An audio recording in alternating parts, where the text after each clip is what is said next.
দিনাজপুর, ঠাকুরগাঁও, পঞ্চগড়, নীলফামারী, তারপর বগুড়া, আপনার আর কি করে মানিকগঞ্জ, সিংগার, সিরাজগঞ্জ, ওইদিকে যত পিক আপ ট্রাক আছে, ঠিক আছে, এই দিক দিয়ে আসার খুব সুন্দর একটা লোকেশন। যে আপনার এদিক দিয়ে আসলে আপনার ট্রাফিক পুলিশ কোনো যানজট নাই, কোনো কিছু ধরবে না।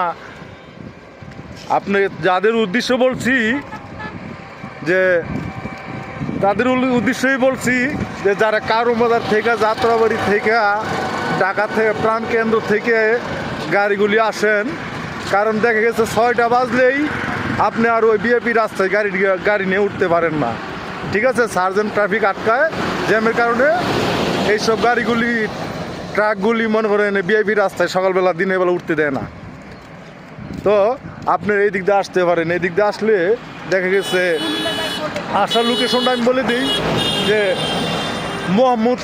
মোহাম্মদপুর হয়ে, বসিলা ব্রিজ হয়ে, কলাতিয়া হয়ে, আপনি আলিপুর ব্রিজ পার হয়ে আপনি এখন রংপুর, দিনাজপুর, নীলফামারী, ঠাকুরগাঁও, পঞ্চগড় যে কোনো জায়গায় যেতে পারবেন, বগুড়া, ঠিক আছে। তো আর যদি মনে করেন আপনি এই যাত্রাবাড়ি থেকে আসেন, তাহলে এই বাবুবাজার ব্রিজ হয়ে পার হইয়া তারপর আপনার ওই খারাকান্দি হইয়া এদিক দিয়ে আসতে হবে আর কি, রুইপুর হইয়া রামেরকান্দা হয়ে এদিক দিয়ে আসবেন। তাইলে মনে করেন আপনার সকাল 6টা বাজলেও, 7টা বাজলেও আর সমস্যা নেই, আপনি ঢাকা ত্যাগ করতে পারছেন খুব সুন্দর মতো। আসসালামু আলাইকুম। এই যে ব্রিজটা দেখেন, আলিপুর ব্রিজ, এই ব্রিজটা পার হলেই আপনি যে কোনো জায়গায় যাইতে পারবেন। এই ঢাকার আপনার ওই বাবুবাজার ব্রিজ পার হইলে আর কোনো পুলিশ সার্জন কোনো কিছু নাই। আবার মোহাম্মদপুর বসিলা ব্রিজ পার হইলে পুলিশ সার্জন, ট্রাফিক জ্যাম কোনো কিছুই নাই, ঠিক আছে। শুধু ঢাকা থেকে এতটুকু আসতে পারলেই চলবে সময়।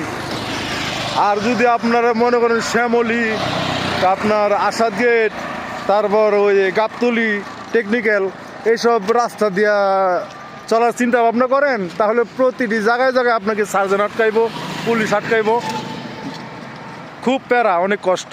তো আমি যে লোকেশনটা বলছি, এই লোকেশনটা সবসময় আসার চেষ্টা করবেন। আসসালামু আলাইকুম।